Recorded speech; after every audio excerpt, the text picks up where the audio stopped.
Hello! You are watching TFF, Teacher from Finland. My name is Jouni Vilkka and I am a teacher from Finland. In this video, which is part of my playlist Introduction to Ethics, see the link in the description below, I will discuss the psychological development of individual people, how they grow up and learn to think ethically or not. But as always, first I will ask you to consider subscribing to my channel and clicking the thumbs up button. Let's now turn to how an individual develops morally, or fails to develop, as may be the case. There was once a debate about nature or nurture, whether we are determined by our biology or by our social environment. That debate is over, as we now know that both play important roles in how we develop. Humans require a social environment to mature, because that is the kind of animals we are.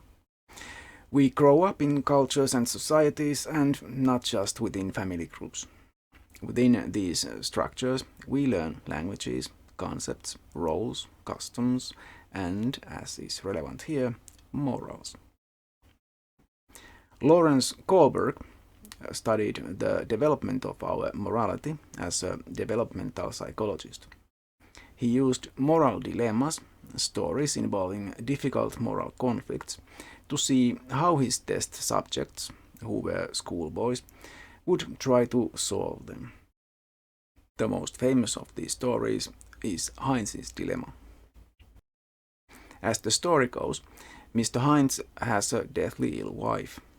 As it happens, a pharmacist in town has developed a cure for the disease. The research and development of the medicine was costly, and the price he is asking for the medicine is even 10 times higher than that. Mr. Heinz doesn't have that kind of money, and he only manages to come up with half of it. Despite Heinz's terrible situation, the pharmacist won't sell him the medicine at a discount. Mr. Heinz then proceeds to steal the medicine instead. This is morally problematic because stealing is clearly immoral, but in this case it is the only way for Mr. Heinz to save his wife. What Kohlberg was interested in was not so much the final answer to whether Heinz behaved morally or not, but rather how the children of different ages reasoned and justified their answer. Kohlberg was convinced that moral development was tied to general cognitive development, so that as reasoning skills and imagination improved, so did the ability to think ethically. Kohlberg's account of moral development includes 6 stages, divided into 3 levels of development. As the child develops, they move from one stage to the next, always in the same order, except that only some reach the highest stages. Each level contains 2 stages, but only the levels are named, while the stages are only numbered. Thus, the first 2 stages belong to the pre-conventional level, the next 2 to the conventional level, and the last 2 to the post-conventional and principled level. At the first stage are young children who only understand obedience and the threat of punishment, and their morality, if you can call it that, is only avoiding punishment. They do not think about other people's interests or problems unless their own well-being is at risk because of those external things. At the second stage, the children understand how others can be useful to them. They understand that everyone has their own interests and expect everyone to be also pursuing their own interests, as they will do themselves. The interests of others, thus, only matter to the extent that they are relevant in a deal used to advance one's own interests. Leveling up to the conventional level, at stage 3, the child understands the interests of others and is able to understand other people's perspectives better and to sympathize with them. Relationships become more important and the expectations related to them. Morality is now understood in terms of group membership, as it is mostly about loyalty to one's own group. It can mean acting against one's own personal interests in favor of gaining or retaining the approval of one's group. At the fourth stage, one's in-group has expanded to a more abstract level, encompassing social institutions. Morality is now about duties and obligations at the service of these higher institutions instead of a small group of family and friends. Again leveling up, this time to the post-conventional level, one understands at the fifth stage the importance and rational basis of rights and social contracts that must be upheld in all social institutions and societies. Abstract concepts like values and rights and moral rules like the greatest good for the greatest number. One values society not simply because it is one's own society, but because the society upholds such values and ethics.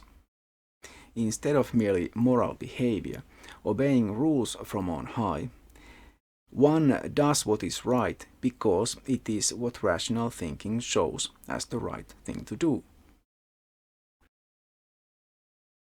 At the final, sixth stage, one finally understands universal ethical principles to be more important than laws and institutional obligations. At this stage, a person rationally makes their ethical judgments based on these principles and is committed to them even at personal expense. The individual's moral development, according to Kohlberg, follows this order because of the cognitive requirements of each stage. The increasing complexity of social interactions causes the need for better moral thinking to be adequate for the task, but that better thinking also requires a better cognitive capacity. Moving to the next higher stage always requires more complicated new forms of reasoning. Unfortunately, not everyone has the cognitive capacity required for the higher stage, and they will not even understand the inadequacy of their lower stage of thinking, nor the superiority of the higher. According to Kohlberg, most people only reach stage 4, so remaining at the conventional level. And even though development in morality requires cognitive development first, it does not necessarily develop along with cognitive ability. That is, it is possible to remain morally at a lower stage or level than one is cognitively. Returning to Heinz's dilemma, Kohlberg believes that only a person at stage 6 can adequately answer it, putting the value of life above the property and liberty of the pharmacist. At stage 1, a person is only trying to avoid punishment, at stage 2, only looking after their own interests, and at stage 3, only concerned with what others expect. At these low stages, the value of life is not even properly addressed. At stage 4, one is merely obeying the law, which may or may not consider the conflicting values in an ethical manner. At stage 5, the conflict is understood, but there is not yet a way to resolve it. That can only be achieved at the highest stage. You may have noticed how I used the term morality up to the 4th stage, but at the 5th I started using the term ethics. That is because at the lower levels, behavior was about merely following morals, rules set by others. There is a qualitative difference starting at stage 5, when one actually uses ethical thinking and rationally understands ethical values and the importance of ethical norms. This is also when moral courage is required, because from this stage upward, one may be forced to act against social norms, laws, and the members of one's own social group, such as even close friends and members of one's own family. Kohlberg's theory doesn't explain the origins of this courage, if and when it occurs.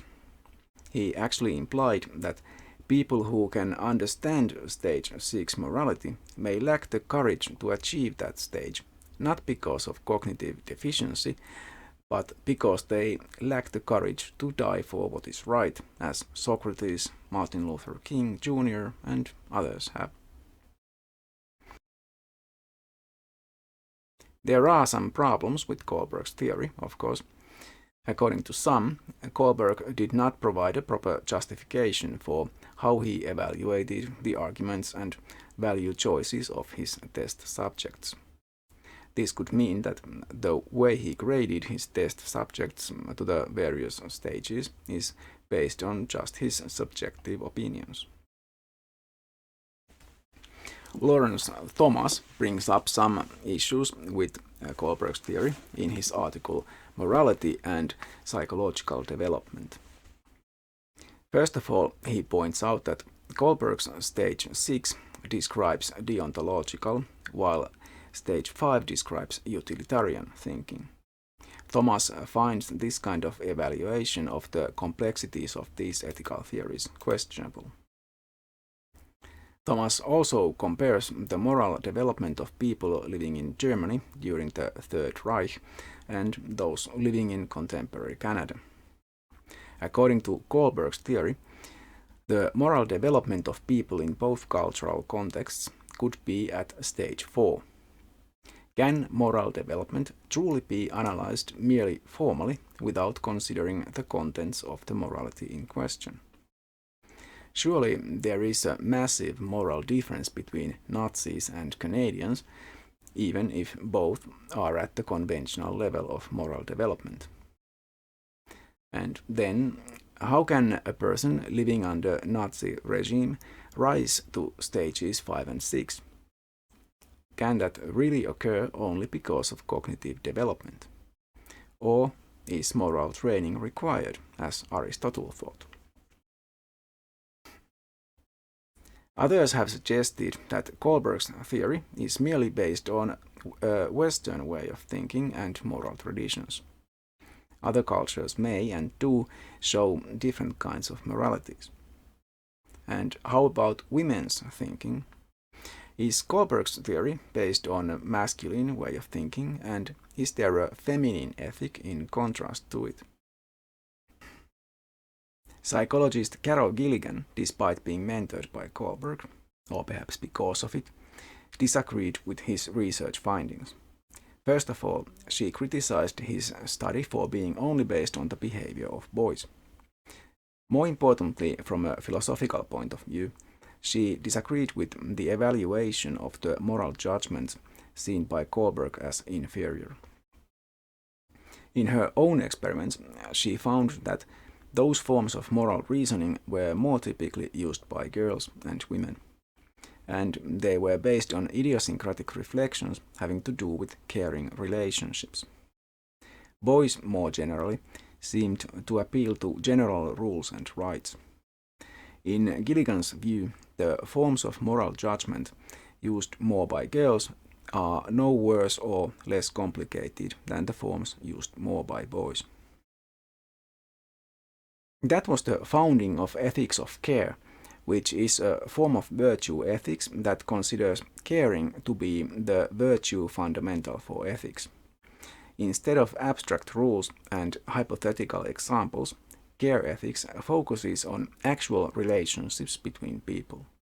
I will not discuss it further here, as the purpose of bringing it up here was just to show that there may be valid reasons for not accepting Kohlberg's theory completely as presented. That doesn't mean it is of no use.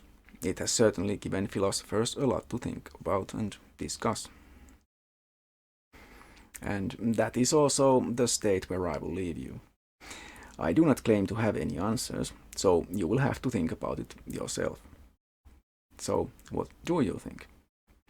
Is there moral development, and if so, what causes it? I would like to read your thoughts in the comments below. That was all for today. Bye for now. If you wish to support my channel, please click thumbs up, subscribe and share my videos. Any comments on the videos would also be welcome.